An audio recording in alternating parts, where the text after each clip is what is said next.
a mais um dos nossos cultos online aqui na Igreja Batista Conde. É uma alegria te ter em nosso meio e eu queria te convidar a você prestar culto a Deus mais este domingo. Por isso, se aproxime na cadeira, curta com a gente esse tempo de louvor a Deus. Eu queria te convidar no início desse culto a você abrir no Salmo capítulo 62. Enquanto você abre aí, eu queria falar um pouco do contexto desse salmo. Davi, o rei Davi, passou por muitos momentos difíceis na sua vida. Momentos dos quais era perseguido, momentos dos quais poderia ser induzido a deixar o reino. Pelo seu próprio filho Absalão em alguns momentos, mas também outros dilemas. Em um desses profundos dilemas é escrito o Salmo 62, onde eu quero ler com você os 2 primeiros versículos que dizem assim: A minha alma descansa somente em Deus, dele vem a minha salvação, somente Ele é a rocha que me salva, Ele é a minha torre segura, jamais serei abalado. Eu confesso para vocês que eu deixei um bom tempo de fazer atividades físicas e agora eu estou aos pouquinhos retomando uma corrida. E na minha corrida é sempre muito cansativo todo o tempo, principalmente depois dos 2, 3 quilômetros. No domingo passado, à tarde, eu comecei a correr, não tinha ninguém na rua, estava muito tranquilo, mas o sol estava muito forte. Durante esse tempo de sol, era cansativo, era difícil, e cada metro e cada quilômetro era cada vez mais complicado. Até que debaixo das árvores eu comecei a correr na sombra. E na sombra eu encontrei descanso, estava leve. Eu continuava tendo esforço, eu continuava precisando correr para terminar a minha meta, mas era muito mais leve, porque a sombra refrescava o meu corpo. É isso que Cristo traz na nossa alma, é isso que Deus faz no nosso coração. Ele traz o descanso necessário no meio da turbulência da nossa vida. Por isso eu queria te convidar a você nesse culto entender quem é o descanso para a sua alma e você poder descansar nele, você poder confiar nele. Que Ele certamente tem uma palavra especial para o seu coração através dessa série essencial, as lições da pandemia. Hoje nós vamos ver mais um desses temas. Certamente Deus tem uma palavra para o seu coração no tempo de louvor, onde eu te convido a louvar junto. Entenda que você e eu só descansamos a nossa alma quando entregamos tudo a Cristo. Ele é a nossa sombra para os dias mais difíceis. Ele é o nosso consolo em todos os momentos. Por isso eu queria te convidar a baixar sua cabeça e nós iniciarmos esse culto em gratidão a esse descanso que veio ao nosso encontro, o próprio Cristo. Obrigado, Deus, porque um dia o Teu amor nos alcançou. Não porque nós fizemos algo de bom, não porque nós merecemos, pelo contrário, porque nós não conseguiríamos fazer isso se não fosse pelo Senhor. Obrigado porque Cristo um dia pagou com o seu sangue, pagou com o seu corpo, as dores no seu corpo, o preço dos nossos pecados e nele nós temos vida. Obrigado porque em Ti nós temos o descanso das nossas almas. De tudo que nós passamos na semana, de tudo que temos passado na pandemia, somente em Ti nós descansamos. E é a Ti que nós queremos render toda a honra e toda a glória. Tome esse culto para Ti, Pai. Nós nos alegramos de poder render graças a Ti em mais esse domingo. É isso que eu quero Te entregar e desde já também te pedir pelo meu querido irmão Johnny, que ele possa estar realmente servindo a Ti através das palavras, da mensagem, sendo emissário Teu em tudo isso. Em nome de Jesus que eu oro. Amém, Pai. Acompanhe agora os nossos avisos da semana. Atenção, você que faz parte do Up Life. Dia 31 de outubro teremos nosso segundo encontro presencial e online. Se você quer estar presente aqui junto com a gente e pode ter esse privilégio, você então precisa se inscrever no formulário que vai ser disponibilizado tanto nas redes sociais quanto através dos pequenos grupos, ok? Se você não puder estar presente aqui, você vai poder acompanhar através do YouTube da Conde, da Igreja Batista Conde. Você vai poder acompanhar ali a transmissão ao vivo então dessa programação, ok? O horário da nossa programação no sábado será às 18 horas. Então, te esperamos para mais essa programação do Up Life. Queremos agradecer como liderança a cada um da igreja que tem continuado a contribuir fielmente com o que Deus tem pedido ao seu coração. E nós entendemos que a nossa igreja ela é sustentada pelo amor de Cristo e o serviço de cada um dos irmãos também. Nós agradecemos e eu queria te convidar a você mais uma vez avaliar diante de Deus qual talvez a contribuição você pode fazer financeiramente para que a igreja continue sustentando seus obreiros, seus missionários, pagando o que é necessário a cada semana. Confira aqui do lado, então, as formas que você pode contribuir para a nossa igreja também. No dia 1º de novembro, próximo domingo, mais uma vez teremos nossa ceia online aqui na igreja. Por isso, prepare os elementos, o pão, o suco de uva, o vinho, para você, junto com a sua família, tomar a ceia conosco às 11h30 da manhã de domingo. Todos nos conectaremos na plataforma Zoom para esse tempo especial como igreja e família. Te espero lá.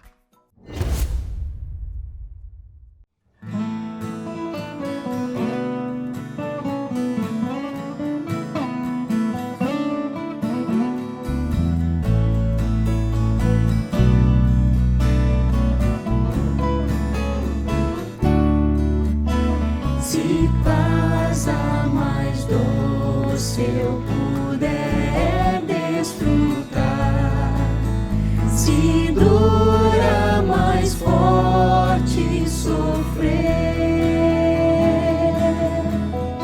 ó seja o que for, tu me fazes saber que feliz com Jesus sempre sou.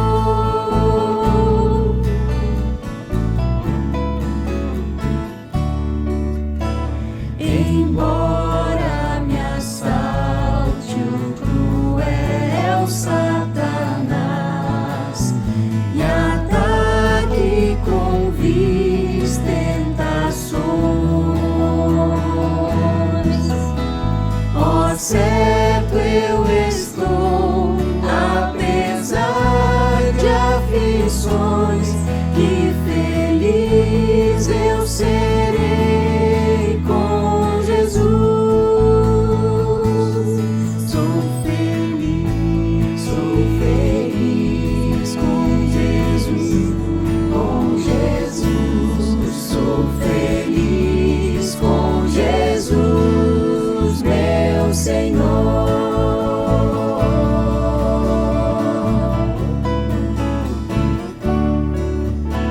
Meu triste pecado por meu Salvador foi pago de um modo total. Valeu, meu Senhor, ó que amor sem igual. Sou feliz, graças dou a Jesus.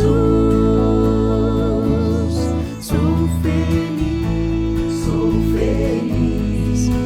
Jesus, com Jesus. Sou feliz com Jesus, meu Senhor.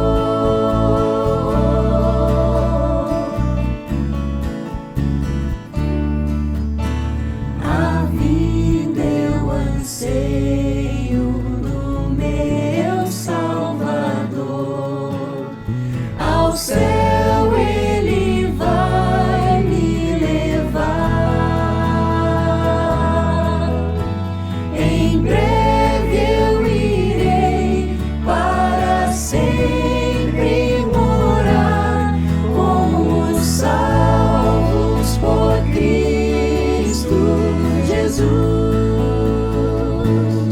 Sou feliz com Jesus, com Jesus. Sou feliz com Jesus, meu Senhor. Sou feliz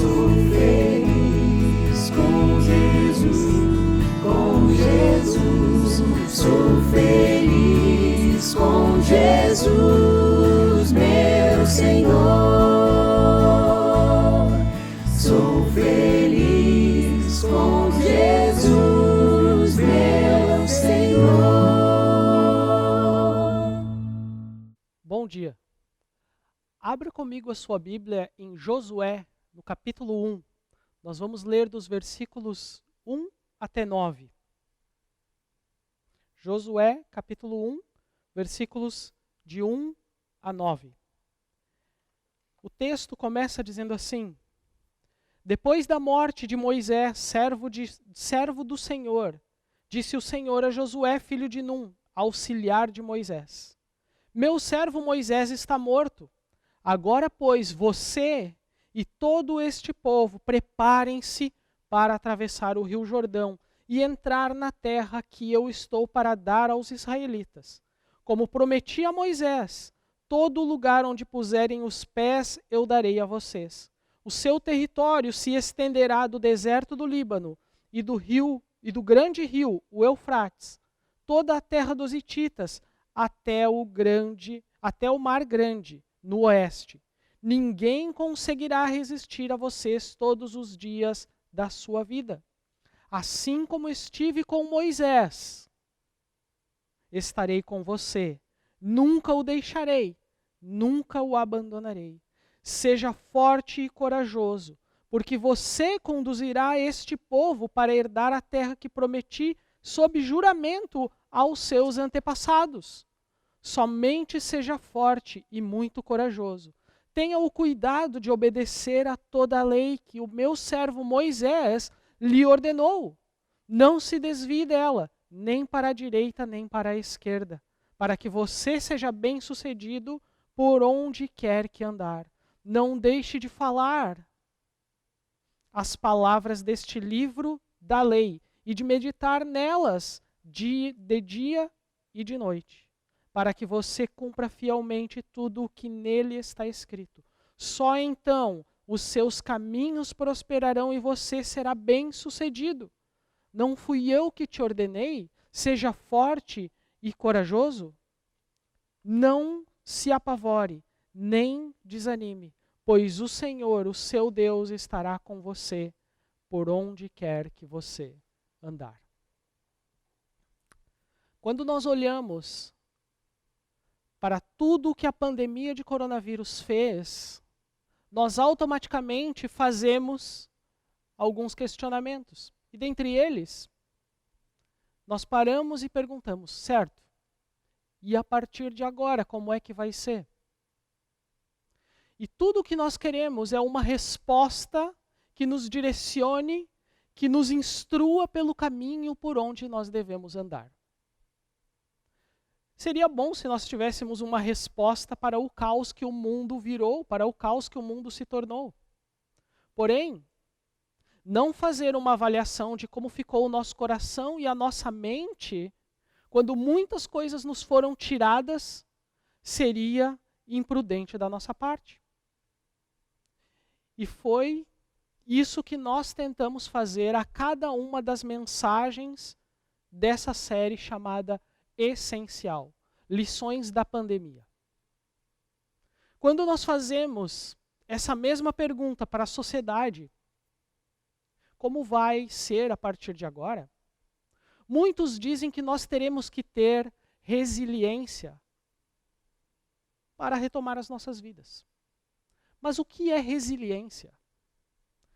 Segundo o dicionário, o Aurélio, dicionário Aurélio, né, o famoso dicionário Aurélio, resiliência é a capacidade do indivíduo lidar com problemas, adaptar-se a mudanças, superar obstáculos ou resistir a pressões de situações adversas como traumas, choques, estresse, sem entrar em surto psicológico, emocional ou físico. Essa é a definição de resiliência. Eu concordo em parte com esse ponto apresentado por especialistas da área da psicologia, da psiquiatria. No entanto, como nós nos tornamos resilientes quando tivemos um trauma social jamais vivido em nossa geração? Como nos tornamos resilientes quando o medo de simplesmente apertar a mão de um irmão em Cristo pode ser a causa de transmissão de um vírus terrível?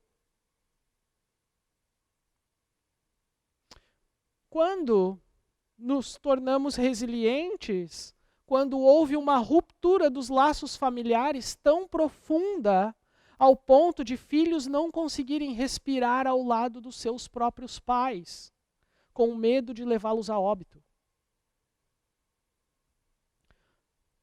Quando olhamos para cenas de televisão de valas abertas para enterrar pessoas, porque não havia como se fazer isso ordenadamente pela quantidade de cadáveres, como nós nos tornamos resilientes quando enxergamos isso? Como ser resilientes quando a desinformação ela predomina justamente na era da informação? Quando nossos olhos eles enxergam o caos, fica mais difícil encontrar esperança e saber onde colocar a nossa confiança. Nos tornamos resilientes quando colocamos a nossa confiança naquilo que é eterno. Por isso, colocando a nossa confiança no lugar certo, esse é o título da mensagem de hoje. E para isso, esse texto de Josué, capítulo 1, ele vai nos mostrar e vai nos levar a olhar para algumas coisas muito importantes. Nós vamos nos deter um pouco mais dos versículos de 6 até 9, e nós vamos olhar para esse texto sobre 3 aspectos, de 3 formas.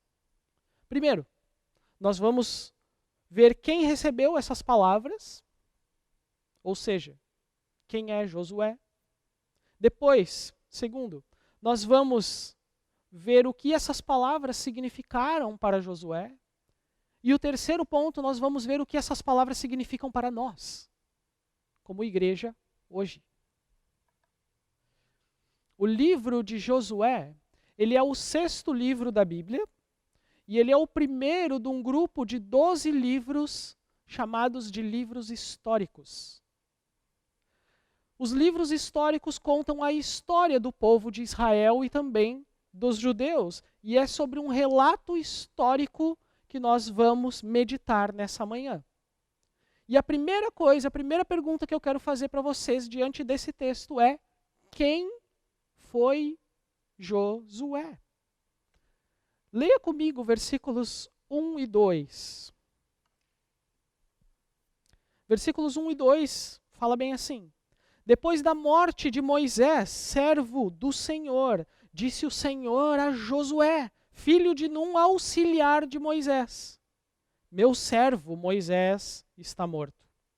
Agora, pois, você e todo este povo, preparem-se para atravessar o rio Jordão e entrar na terra que eu estou para dar aos israelitas. Essas foram as primeiras palavras desse livro. Esses versículos, eles são os versículos de transição. Transição do quê? Transição da liderança do povo de Israel. A liderança do povo estava passando de Moisés para Josué. Moisés foi um líder do povo de Israel por mais de 40 anos. Antes disso acontecer, em Números capítulo 21 e Deuteronômios capítulo 31, Deus ele separa Josué e comissiona Josué exatamente para ser o líder de Israel. E agora, Josué, ele era então responsável por levar o povo de Israel à terra prometida. Mas esse é um momento histórico, esse é um relato histórico. Por quê? Porque Moisés, o libertador, aquele que retirou o povo do Egito, ele está morto. Moisés, o profeta, aquele que recebia as palavras de Deus e transmitia ao povo, esse homem está morto. Moisés, aquele que deu a lei, que recebeu a lei de Deus e entregou ao povo, esse homem está morto. E nós podemos ver, no capítulo 34 de Deuteronômio, um pouquinho acima do texto que nós lemos aqui agora, o último capítulo do livro, nós podemos ver ali que depois da morte de Moisés, depois que o povo passou 30 dias chorando e lamentando a morte do seu grande líder, depois de reconhecerem que eles nunca mais teriam outro líder como Moisés, Josué assume essa posição deixada por Moisés. E é interessante ver como Deus conduz Josué exatamente até esse momento, até ele se tornar então o líder da nação. Observem comigo toda a trajetória de Josué até esse exato momento. Primeiro, Josué, ele foi um escravo. Josué nasceu na escravidão do Egito. Portanto, ele foi um escravo naquele país. O nome de Josué, o nome dele antes era Oséias, que significa salvação. Mas Moisés mudou o nome dele, mudou o nome de Josué, mudou o nome dele, né, para Josué, que significa Jeová é a salvação. Que é a mesma variação da palavra ou do nome de Jesus. Provavelmente, Josué, ele foi salvo pelo sangue do Cordeiro em sua porta por causa da fé dos seus pais, quando ele ainda estava no Egito durante a 10ª praga, que era a morte do primogênito. Isso está em Êxodo capítulo 11. Segundo, Josué também foi um soldado. O primeiro relato, a primeira vez que nós vemos Josué sendo mencionado nas Escrituras, o nome de Josué sendo mencionado nas Escrituras, é quando o exército de Israel, ele luta, ele derrota os amalequitas no meio do deserto, em Êxodo capítulo 17. Terceiro, Josué também foi um servo. Em Êxodo capítulo 24, versículo 13, Josué é chamado de servo de Moisés. Isso indica que nesse período Josué assumiu a posição de assistente oficial do líder de Israel. Josué acompanhava Moisés quando ele subia ao monte e na ocasião em que Moisés julga o povo por terem feito o bezerro de ouro, Josué está exatamente ao lado de Moisés. É interessante analisar isso porque não bastava que Josué fosse um bom guerreiro, um bom soldado. Era necessário que Josué também conhecesse a Deus. E ao continuar essa leitura, e eu espero que você faça isso leia todo o livro durante a semana, o livro de Josué, você vai notar que as vitórias de Josué nas batalhas não era por causa, ou não foi por causa dele ser um bom guerreiro, dele ser um bom soldado. Foi porque ele obedecia a palavra de Deus e o Deus da palavra. Quarta observação a respeito de Josué é que Josué foi também um espião. Quando Israel chegou a Cades Barneia, exatamente na fronteira da terra prometida, da terra que Deus havia prometido dar ao povo de Israel, Deus ordena a Moisés que ele separe 12 homens e envie esses homens para espiar a terra. Dentre esses 12 estava Josué. Quando 10 desses homens voltaram, eles disseram: olha, nós espiamos a terra é boa, mas nós vamos ser derrotados. Josué e Calebe olharam a terra e incentivaram o povo a confiar em Deus, dizendo: a terra é boa, vamos lá, o Senhor está conosco, vamos derrotar aquele povo. O povo de Israel deu ouvidos a quem? A maioria, é óbvio, né? deu ouvidos aos 10 e não escutou Josué e Calebe. E a quinta observação a respeito de Josué que eu quero fazer aqui é Josué como o sucessor. Ele também era um sucessor, ele era o sucessor de Moisés, que é exatamente o ponto que nós estamos aqui nessa manhã. É interessante observar tudo isso a respeito de Josué, por quê? Porque ao observarmos tudo o que Josué foi, Deus estava preparando Josué para o seu ministério como sucessor do líder de Israel, Moisés. Mas não foi somente uma transição que nós vemos que Deus faz aqui nesse capítulo 1. Deus também dá instruções a Josué. E que instruções são essas? Existem duas instruções que Deus dá aqui nesses versículos para Josué. Primeira instrução está no versículo 2, que nós lemos há um tempo atrás. Fala assim: preparem-se para atravessar o rio. Essa é a primeira instrução que Deus dá a Josué aqui nesses versículos. Preparem-se. Preparem-se. Até esse momento, Deus havia resgatado o povo de Israel de 430 anos de escravidão no Egito. E Deus esteve sustentando esse mesmo povo resgatado por 40 anos no deserto. Só que agora, o momento é de Deus cumprir as promessas que ele havia feito. E notem, um parênteses aqui, notem que a salvação não é somente ser resgatado de um lugar. Salvação é ser resgatado de um lugar e ser colocado em um outro lugar.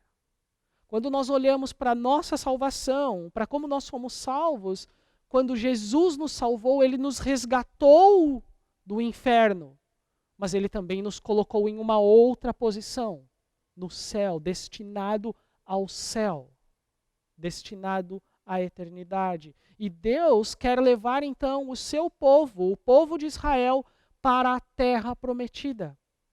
E então Deus vem e reafirma essas promessas feitas no passado para Josué, dos versículos de 3 até 5, falando assim: como prometi a Moisés, versículo 3, como prometi a Moisés, todo o lugar onde puserem os pés eu darei a vocês.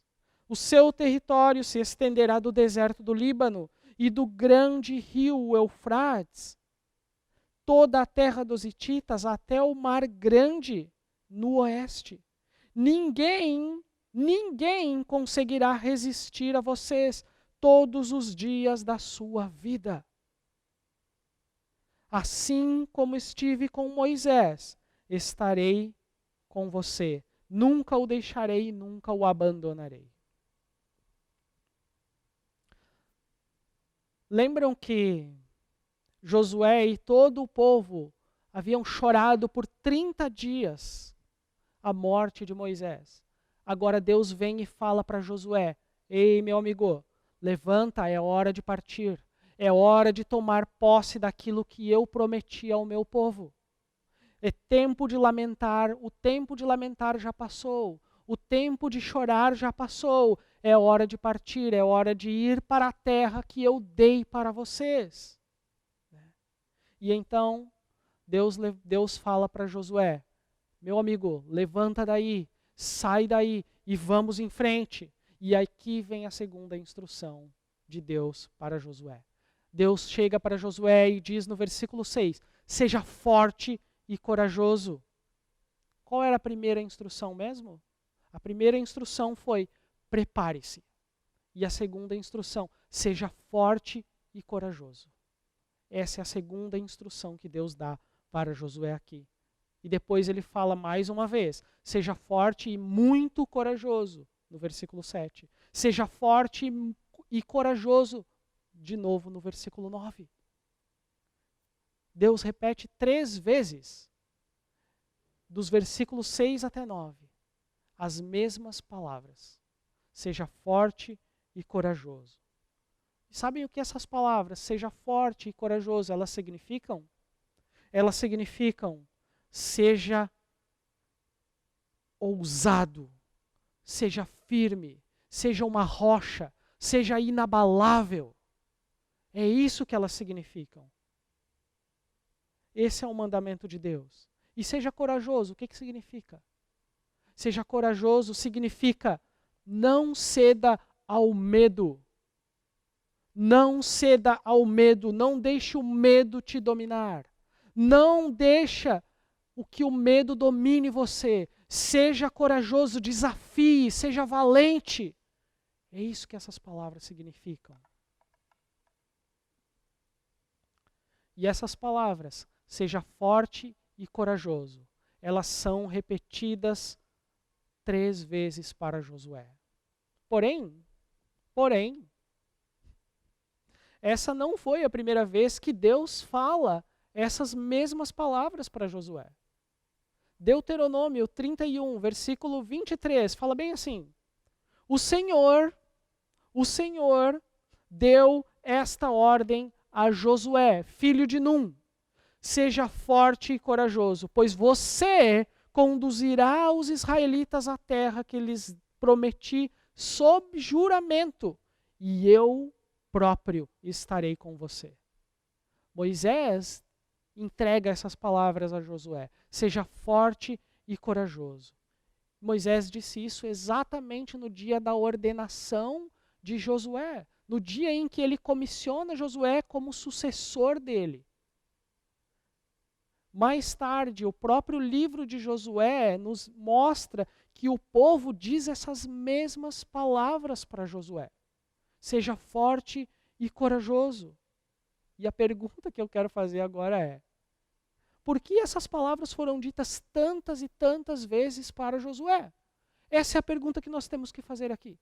Por quê? Por que ele ouve tantas vezes essa palavra? Porque essas eram palavras que Josué precisava ouvir mais de uma vez. Mais de uma vez ele precisava ouvir. Faça uma pausa comigo agora e tente se colocar exatamente no lugar de Josué, exatamente nesse ponto em que Josué está. Faça uma pausa comigo e olha para trás e tente enxergar o que Josué estava enxergando. Josué olha para trás e o que ele vê? Josué olha para trás e ele vê o seu grande líder morto.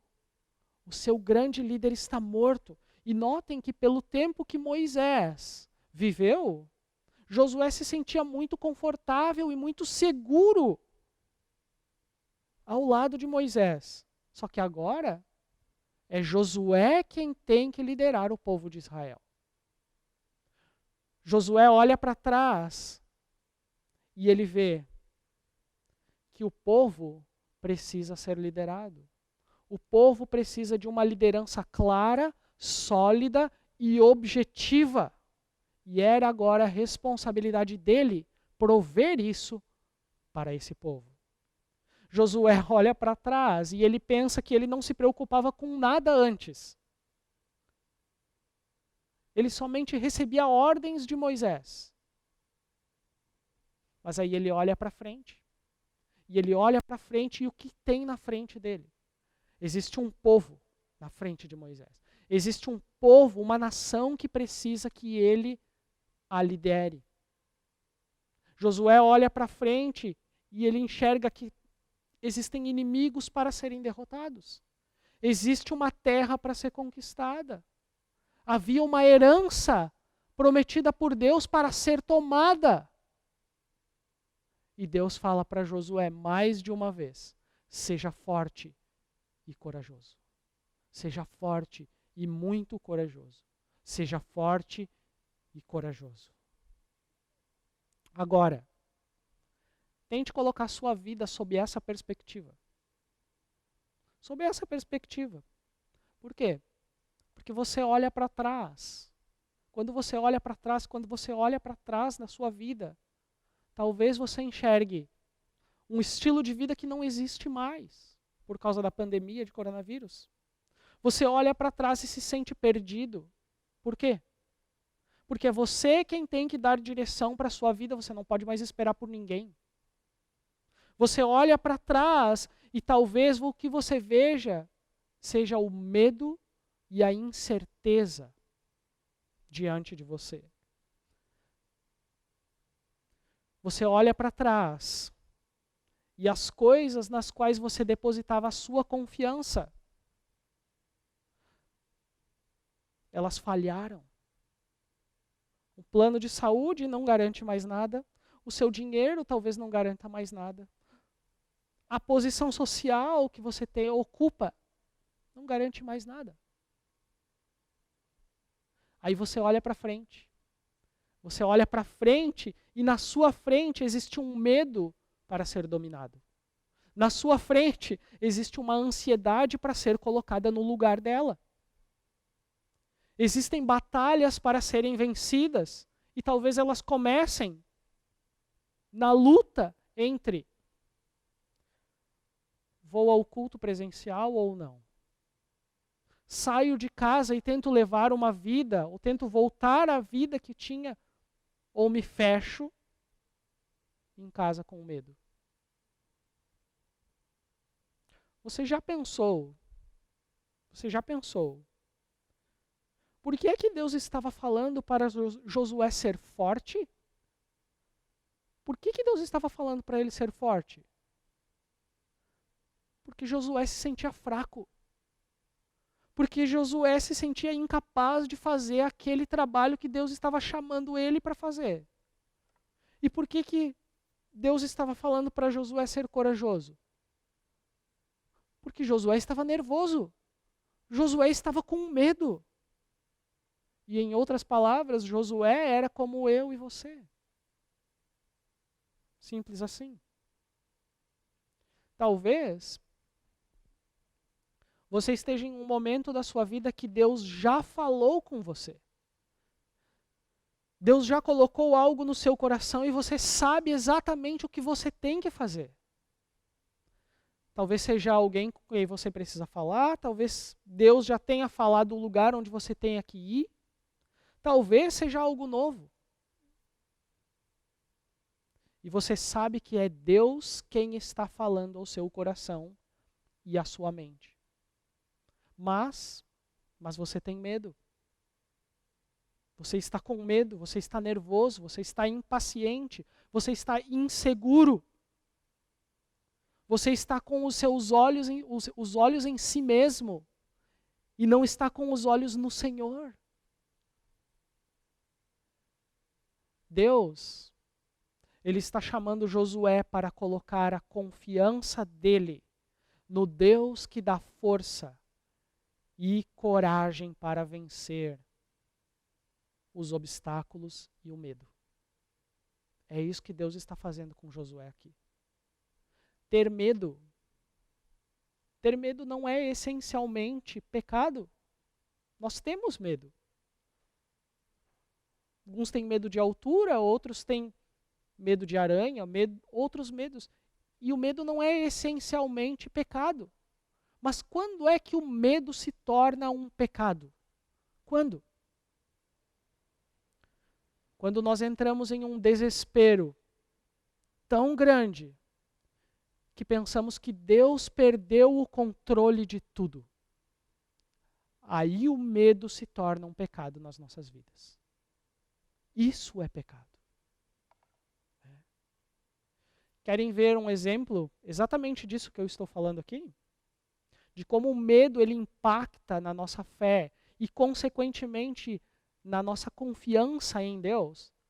Abre a Bíblia comigo aí, em Marcos capítulo 4, versículos 35 ao 40. Marcos 4, versículos 35 até o 40. É um exemplo muito clássico e nós vamos usar ele. Diz assim: naquele dia, ao anoitecer, disse ele aos seus discípulos: vamos atravessar para o outro lado. Deixando a multidão, eles o levaram no barco, assim como estava. Outros barcos também acompanhavam. Levantou-se um forte vendaval, e as ondas se lançavam sobre o barco, de forma que ele foi se enchendo de água. Versículo 38.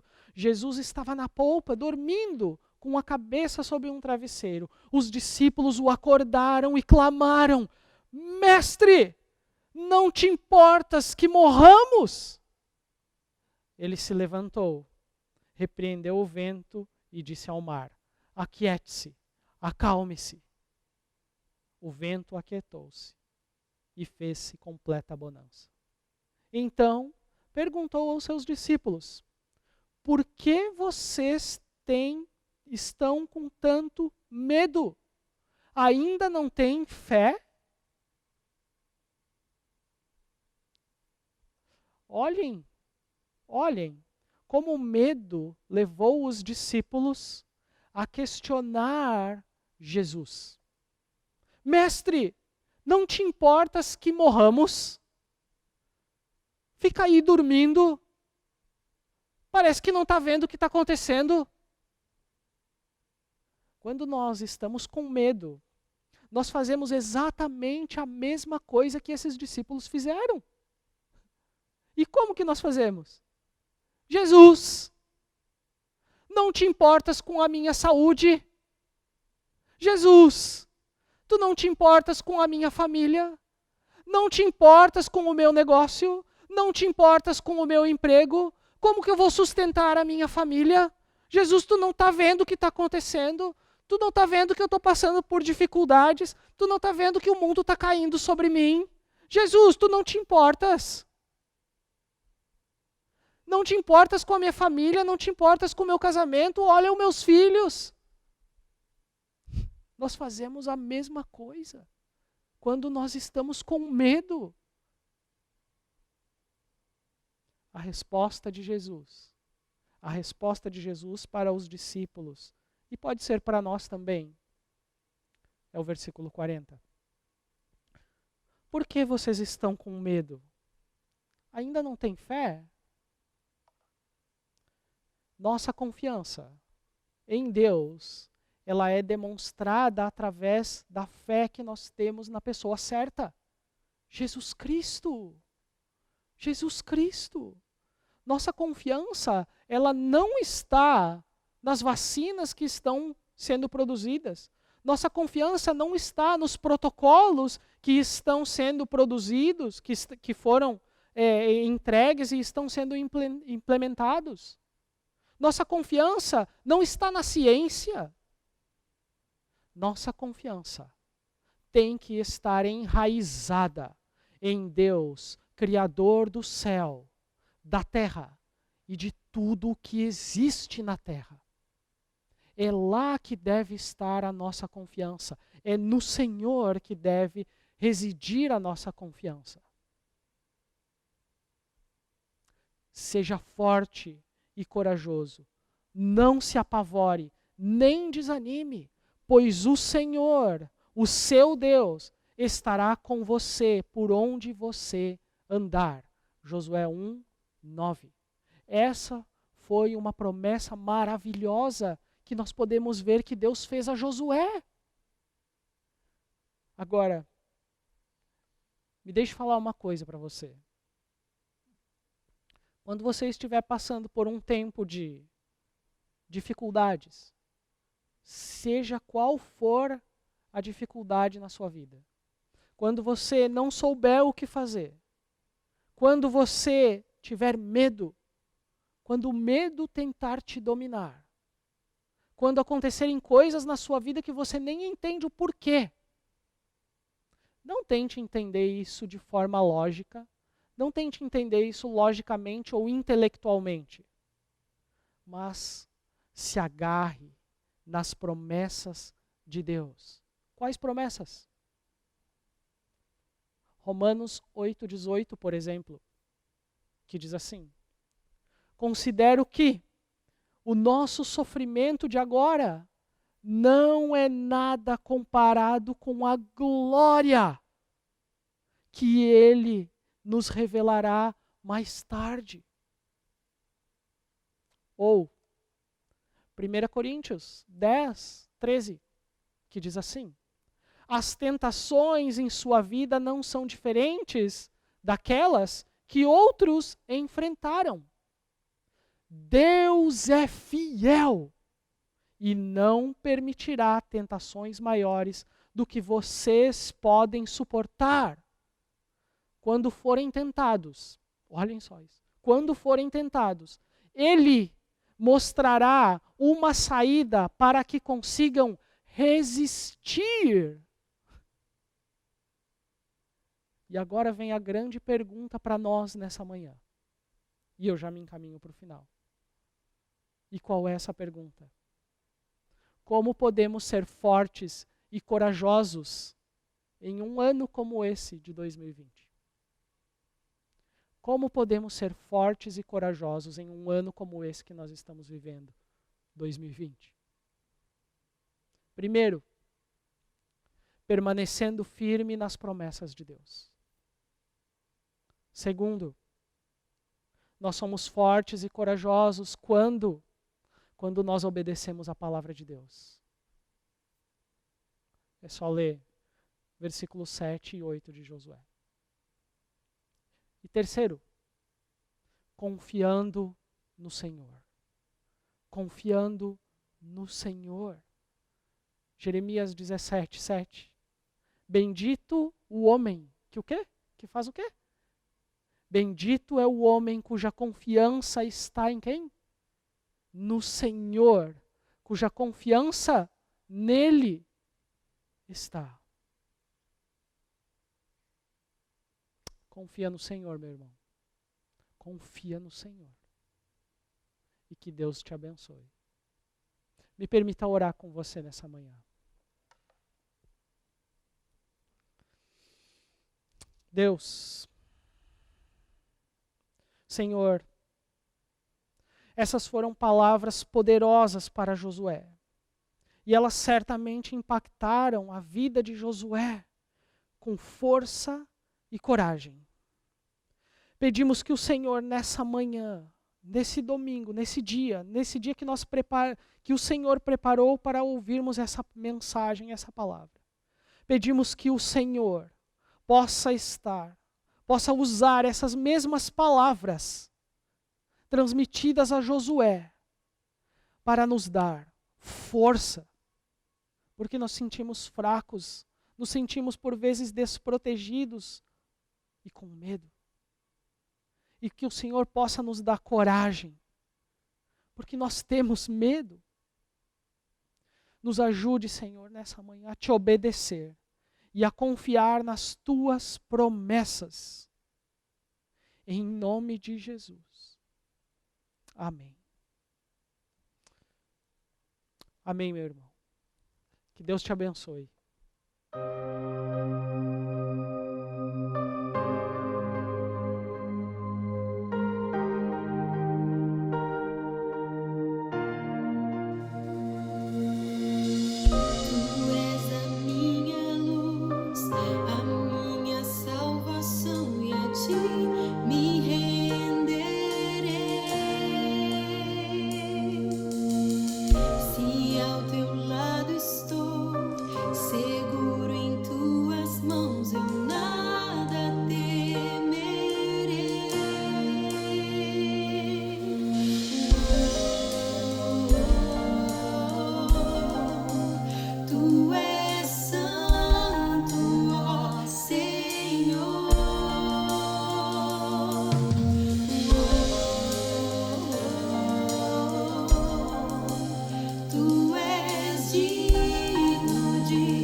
sei que vivo estás, e um dia voltarás do céu pra nos buscar, pra sempre reinarás. Aleluia.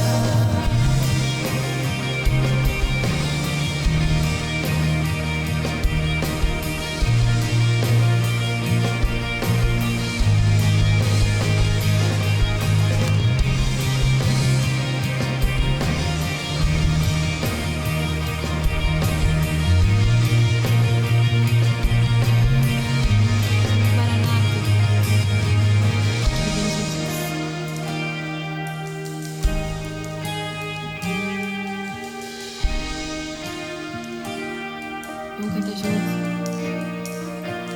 Vem Jesus, vem Jesus, Maranata, ora vem Senhor Jesus. Vem Jesus,